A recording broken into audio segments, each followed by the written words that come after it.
கிறிஸ்துவுக்குள் பிரியமானவர்களே, இயேசு கிறிஸ்துவின் இனிதான நாமத்தில் உங்கள் அனைவருக்கும் என் அன்பின் வாழ்த்துக்கள்.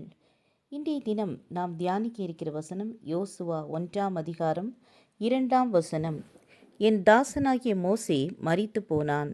இப்பொழுது நீயும் இந்த ஜனங்கள் எல்லாரும் எழுந்து இந்த யோர்தானை கடந்து இஸ்ரவேல் புத்திரருக்கு நான் கொடுக்கும் தேசத்துக்கு போங்கள்.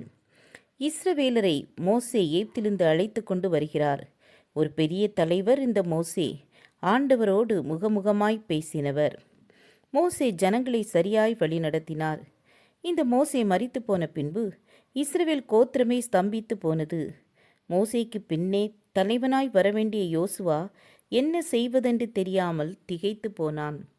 ஆண்டவர் இப்பொழுது யோசுவாவோடு பேசுகிறார். என் தாசனாகிய மோசே மரித்து போனான். உண்மைதான், நீங்கள் துக்கம் கொண்டாடினீர்கள். நீயும் இந்த ஜனங்களும் எழுந்து யோர்தானை கடந்து போங்கள். ஆம் என கண்பானவர்களே, அதுபோல நீங்களும் பாடுகளை பார்த்து சோர்ந்து போகாதீருங்கள். எந்த காரியத்துக்காக முடங்கி போய் இருந்தீர்களோ அந்த இடத்தை விட்டு கடந்து செல்லுங்கள். மோசேயோடு இருந்தது போல உங்களோடும் கர்த்தர் இருப்பார். உங்களையும் கர்த்தர் நேசிக்கிறார். ஆகவே இந்த பாடுகளை கடந்து செல்ல கர்த்தர் உங்களுக்கு உதவி செய்வார். ஜெபம் செய்வோம். கிருபையும் இரக்கம் நிறைந்த கர்த்தாவே, பிரச்சனைகளின் நிமித்தம் கலங்கி போய் வேதனையோடு இருக்கிற பிள்ளைகளை ஆற்றி தேற்றுங்க, பலப்படுத்துங்க.